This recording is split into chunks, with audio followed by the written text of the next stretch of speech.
Alrighty. Hello, everyone, and welcome to the Fully Managed Podcast, the podcast where we discuss marketing and business tips to help assist you on your business journey. I'm your host, Shannon, Penji's Partnership Coordinator, and I'm joined here today with a very special guest, Emily Lyman from Branch and Bramble. Thank you so much for joining me today. I really appreciate it. It's lovely to be here, Shannon. Thank you for having me. Thank you. So, could you start by telling us a little bit about yourself, your journey up until this point, and anything that you think is relevant to share about Branch and Bramble and anything in between? Yeah. So I don't know. I'm a marketer by trade and by heart, I guess you could say.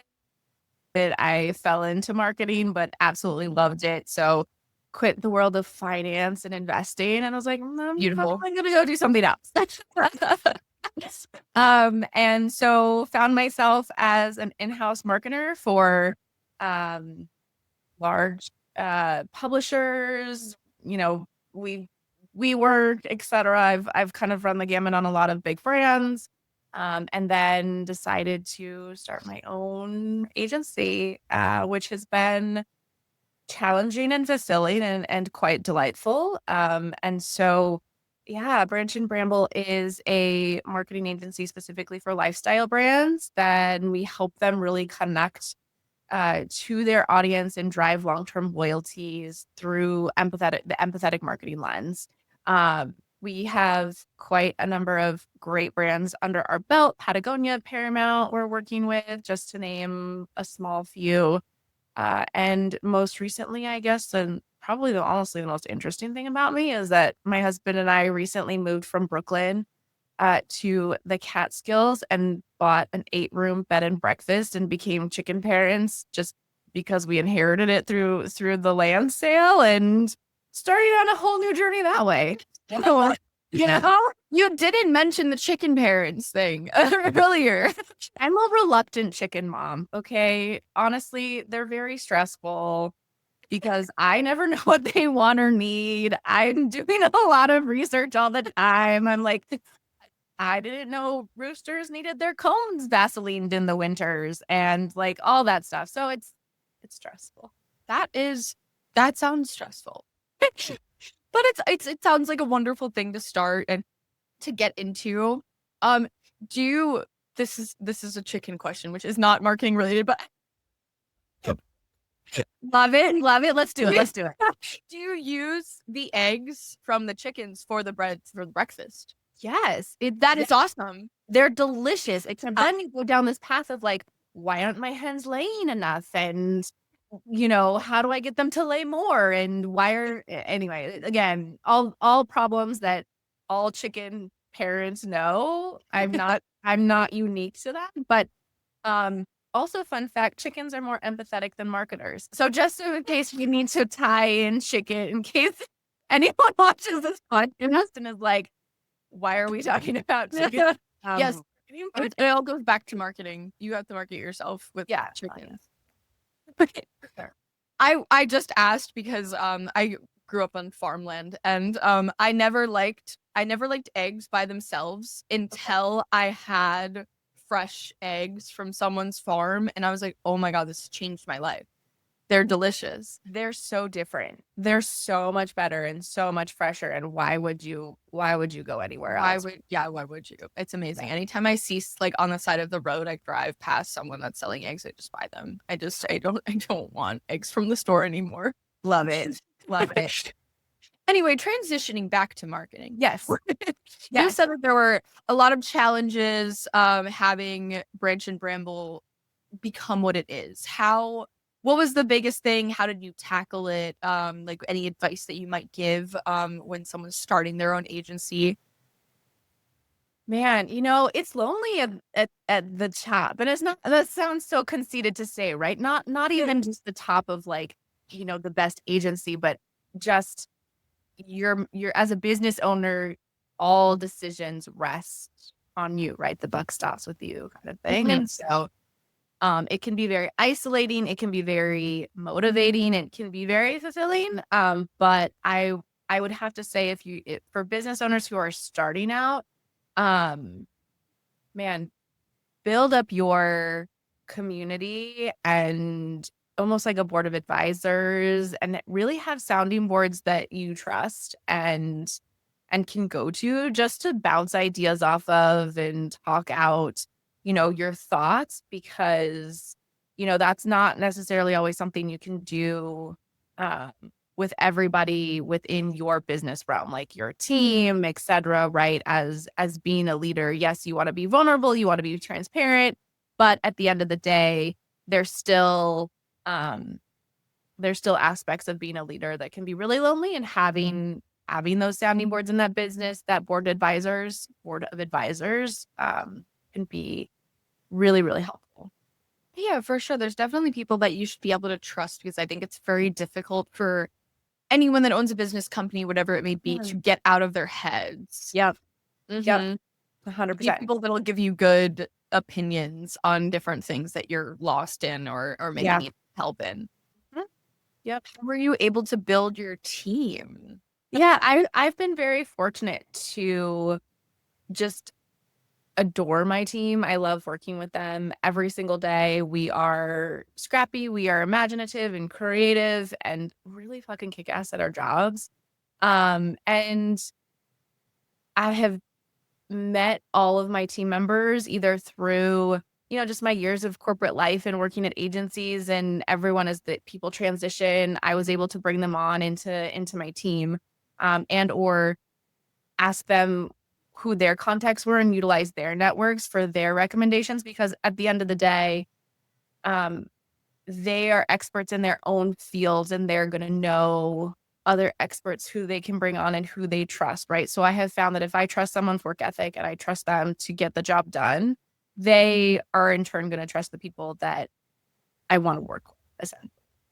Yeah, no, I definitely think that it is very important. People think referrals are just important for clients, but I think they're also really important for any kind of employee that you're having. If you like working with someone, they're likely going to give you a good recommendation for someone else that works at least as efficiently or as well as they do. And I think a lot of people don't utilize that as much because they trust their own way of looking for people and whatever it may be. But it's something that should definitely be tapped in more often, I think, when people are looking for work, to go in within your own network, that is your agency, and not just your own network as in like your social Yeah, network outside of that.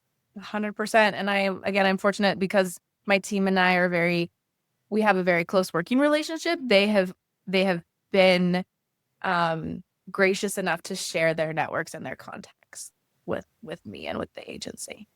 That's awesome. I think that is something that it's a really great environment to foster like good relationships between you and your employees. Obviously, I think that's everyone's ideal, but it's not necessarily their priority. And I think that's something that's really valuable. Agreed. And I think it's something agencies struggle with. Oh, I burn and think burn. agreed. I think that my biggest gripe with certain models of agencies, I think I've noticed, is the idea that they model themselves off of a corporate environment. Um, and I think that's not the way that agencies should function, especially since of course, when you're like a really big agency, there's obviously some level of organization that needs to be involved that might resemble a corporate structure, if that makes sense. But there is something to be said about the idea that a lot of people start agencies or are part of agencies because they don't like corporate life. 100%. I agree. And I also find that agencies sometimes are really, really bad at advocating for their people, right? Because I know that agencies, we kind of live and die by our clients. Um, However, I've seen too many agencies put their client ahead of their team and employees. If they're disrespectful and they don't, yeah. Like, I'm not about building an agency where my team is burning out and the client says, jump 17 feet when high on a Sunday evening. Like, for some agencies, that needs to happen, right? They need to be around on the clock 24/7 with their clients.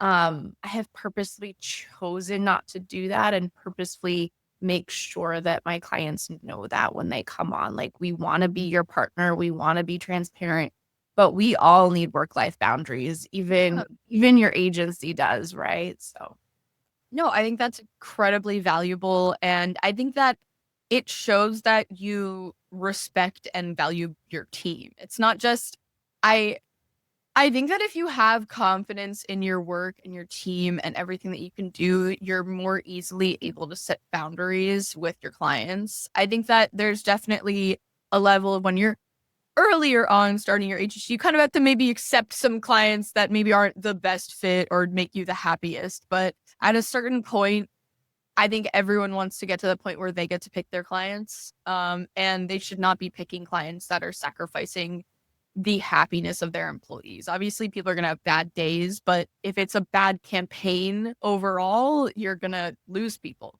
100%, right? And I completely agree. And please, like as a small business owner, obviously, there's always that question of revenue, keeping the business going so I can keep on the team versus the work-life boundaries versus everyone's happiness. And it is a constant push pull, and it is a constant. I don't want anyone to think, hey, we still don't make those decisions because we're at a certain point of agency life or anything like that. We still definitely make those decisions. We just try to be very, very cognizant of them. Yeah, it's definitely a balance. There's definitely going to be days where people are going to be stressed. You can't really avoid bad days, but you can avoid managing bad weeks or bad months. Or bad years, right? Even like, and then well, and some clients, it's just like they're just not a fit, right? And so really on what your right fit clients are, I think is highly, highly important and beneficial in terms of in any business, really. Yeah, speaking of clients, you've worked with a lot of like top global companies. You mentioned Patagonia before. What are some lessons that you've learned from experiences with these top brands? Because I think that is there's so many different things you can learn from that are different than working with like a small to medium sized business. What do you think are like key things? I mean, just to be really real, like the amount of bureaucracy and red tape that it has to go through is mind numbing. Um, but it kind of also goes back to fit, and not every, I think agencies, and this is what I felt too when I was started, right? We have these like goals, this big ring, like, oh, I just want to get the big brands, the big brands. Um, and you chase after them and you chase after them. And then you realize, oh, they're not a fit for me as an agency. And you're going to evolve as an agency. And it's okay if they're not a fit for you at this time. They might be a fit later on down the road. Or I see agencies just trying to overstretch their limits and overpromise because they want this really big client and they can't service this every bit of their needs, and yet they're like, no, we'll make it work, we'll figure it out. And then end up going back to like your team. What ends up happening is it trickles down to your team, then your team is scrambling, you're scrambling, everybody's stressed, the client's not happy. So I think being really honest about where you are and who you can service is really, really important. Also, look, I just have so many that just came to mind. Share all of them. Like honestly, how the big brands came to us is so very different than I think people automatically think big brands find agencies. Well, I don't know how other people all determine, but when I talk to other agency owners, they're like, oh man, we just really need the big brands to find us. They're not going to just find you. It's a lot of networking. It's a lot of who you know. It's a lot of like all of our big brands.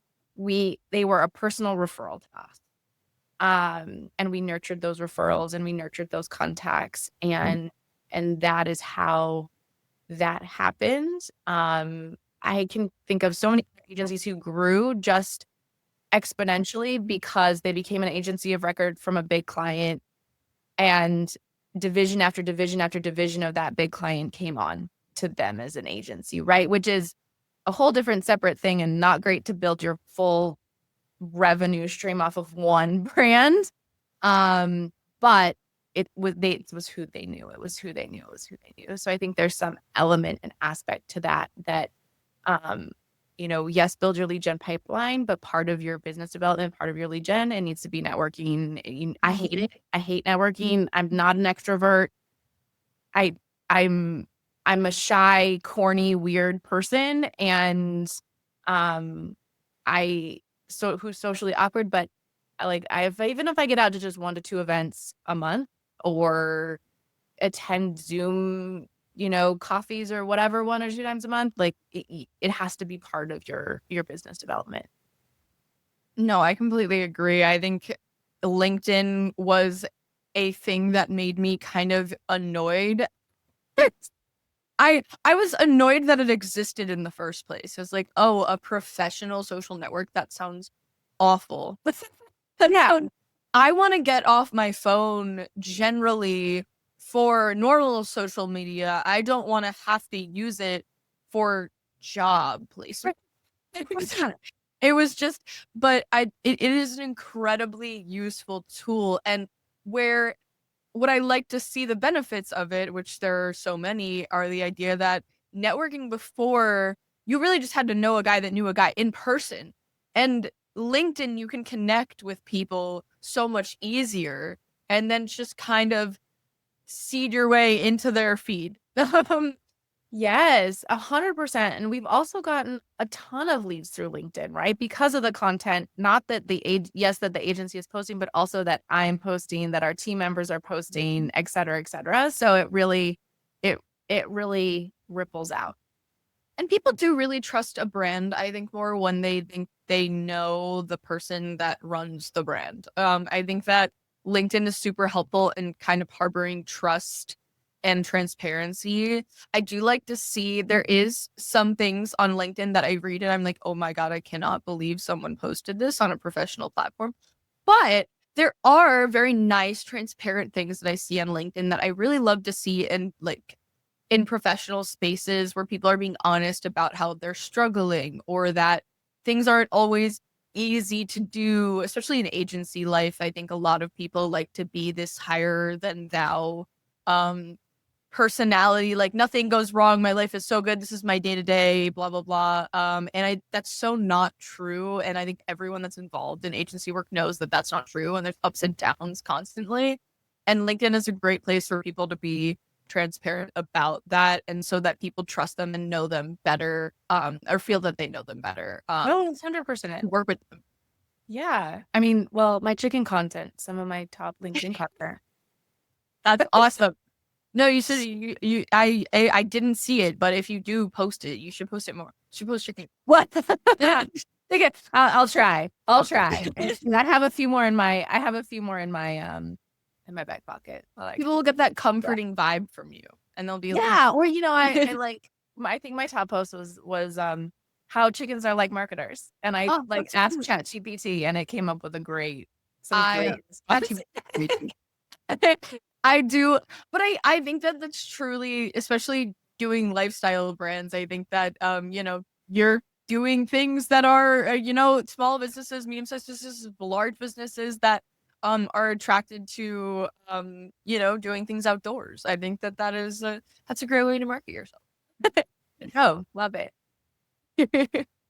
But yeah, I really appreciate brand leaders, I guess, so to speak, that are more transparent on things like this, because I do think that attracts people to them, and makes them feel more likely to trust them. And speaking of trust, I think that's a big thing, especially for big brands to have to do with agencies. I think small businesses as well are maybe more willing to take the risk if the reward is high. But how do you harbor trust and transparency with your clients and make sure that they know that you're going to be working the hours that you promise and delivering on time and all the jazz?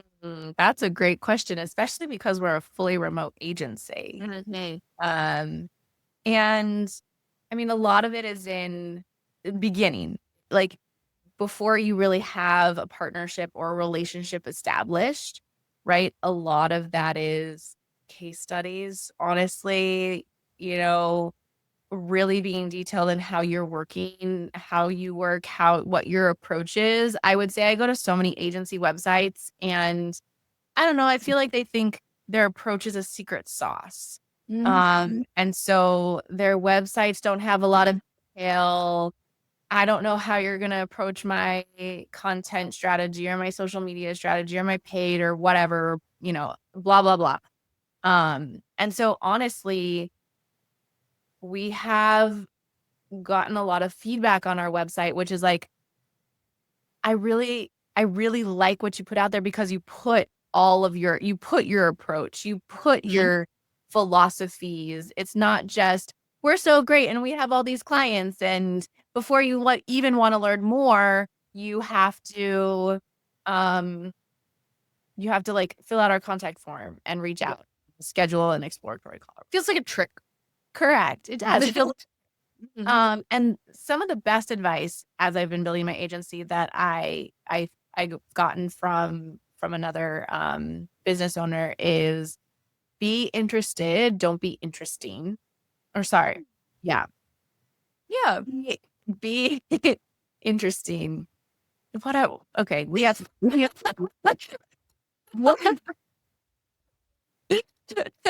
oh my God. Okay. It's important to showcase that you're Yeah, I mean it's fine. keep it in. I'm not saying want to keep it in. Be interesting, not interested. Okay. Feels weird, but it's basically like I'm giving you all this content. I'm creating all this valuable information for you that you can access for free. Think of it as white papers, downloads, helpful information that you can just have. Just take it. My team is experts. They've created it. Here you go. And then I'm not interested in selling you my business. Yep. Right? That's where that crux comes from is everyone is in it. I get it. Everyone gets it. Speaking of LinkedIn, hey, I'm so excited about, I love how you do your thing, blah, blah, blah, blah, blah. Let's connect. And then you connect. And as soon as you're like, I can sell you on this, and this product, like, I'm not here for it. Yes. I don't have the time to waste for that. And so as an agency, we don't want to do that either. I don't want to do the hard sell. I don't want to do only transactional relationships. And I think that also helps is by truly connecting with those in your network, those who you come across with a true bent to be helpful, not just a what can you do for me mindset. And I know people have said that a lot before, but I have found that to be truly, truly beneficial and work. And then once you do get into that relationship, because we are a fully remote team, then that's what comes from your response times, right? If I can't get to your thing by the time we agreed or whatever, or even 24 hours, I'm going to tell you, hey, I see your email. I've responded to it. I'm going to get to it by this date.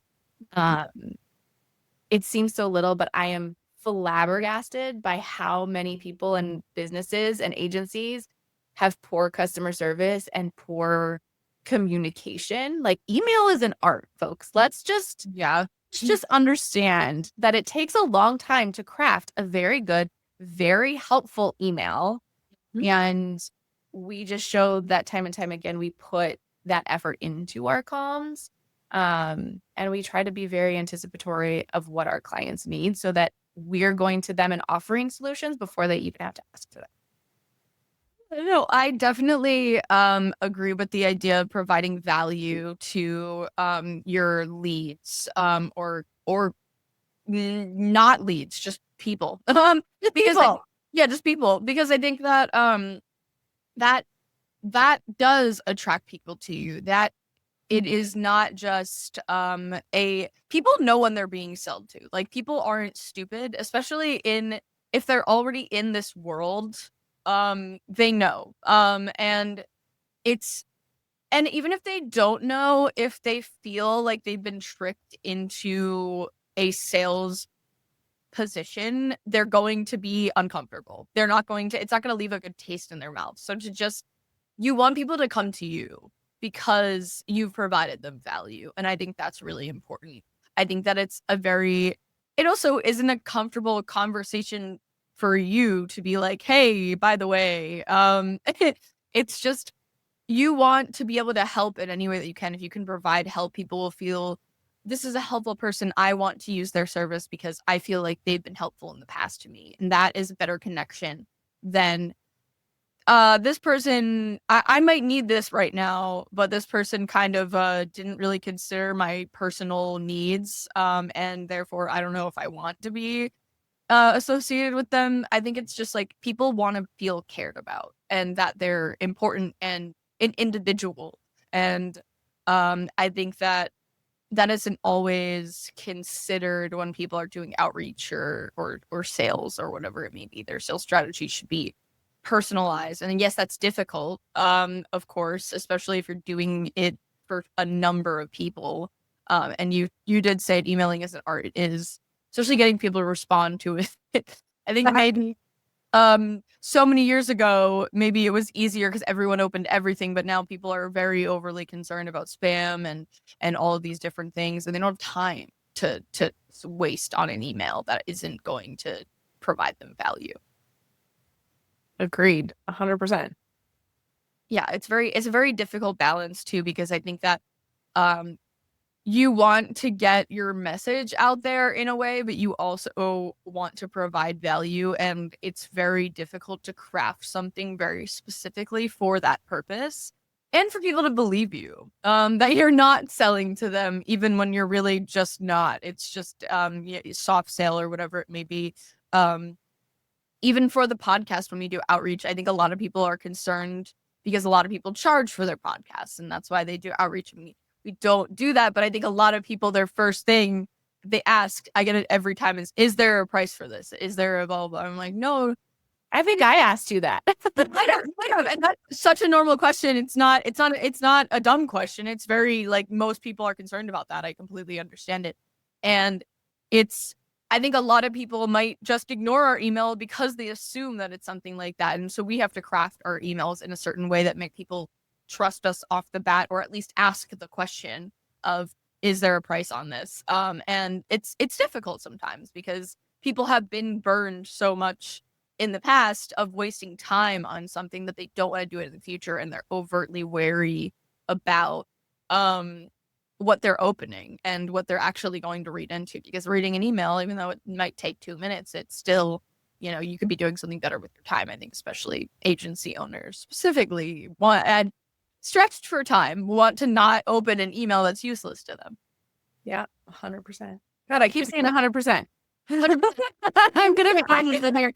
No, I have the same. I'm gonna make the editing team one day as like a goof edit all of my responses, because I think I go, yeah, totally, and or no, yeah, no, yeah, no, yeah is the biggest one. Is love it.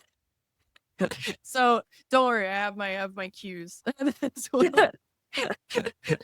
So, I actually talked to someone about that has an agency for lifestyle brands specifically as well. I was wondering, because I thought this is more out of curiosity that may be helpful for the audience. But what do you think are like the most common misconceptions that lifestyle brands have about digital marketing?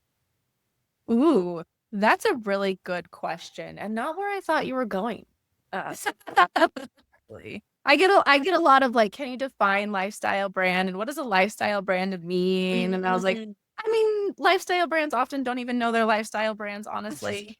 It's a big umbrella term. It's a big umbrella, and all of that. But honestly, this is gonna sound really bad. I hope none of our clients are listening. Sometimes I think lifestyle brands are a little too, they're drinking their Kool-Aid a little too much. Like they think that they have this, because a lot of them do, right? They have this awesome brand story. They have a really, really strong brand purpose. And they're like, well, obviously people are going to come to us because of that. We're going to find everyone under the sun who thinks the way we think, and they're going to find us.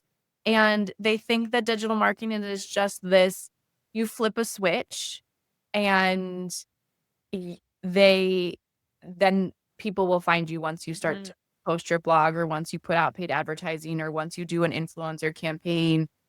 And they sometimes don't understand the need for consistency and right, like creativity is obviously necessary and needed.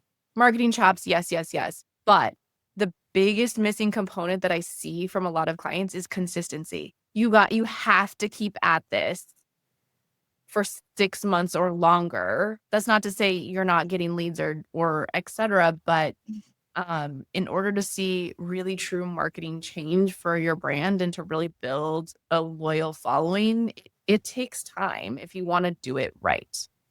Yeah, that makes complete sense, especially for lifestyle brands. When I think of them, maybe it's the umbrella term, so of course not all of them might warrant this, but I do think that trust is so vital for lifestyle brands specifically, because it's not always this very provable thing, if that makes sense. Like, there's other businesses you can kind of see, like, okay, this is definitely going to be helpful to me and to work, but lifestyle is kind of in that gray area of like, this isn't necessary for me, but I could use it, like, if that makes sense. And I think that is probably more difficult and needs longevity to market, because people need to have it at the forefront of their mind to even want to try it.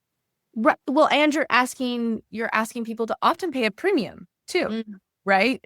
Oftentimes lifestyle brands, consumers, I mean, lifestyle brands in general they're not a value product. And love it. Well, that is all the time we have today, but I really appreciate you coming on with me today. I think this is very fun and I learned a lot. And I mentioned before, but I don't get to talk to a lot of people in the lifestyle space. So this was very eye-opening and educational for me too. So thank you so much for joining me today. Shannon, it has been a true pleasure. Thank you. Thank you. And thank you everyone for watching or listening. Don't forget to check out other episodes to learn more, like I get to do every podcast, which is my favorite thing. So thank you so much and have a lovely day.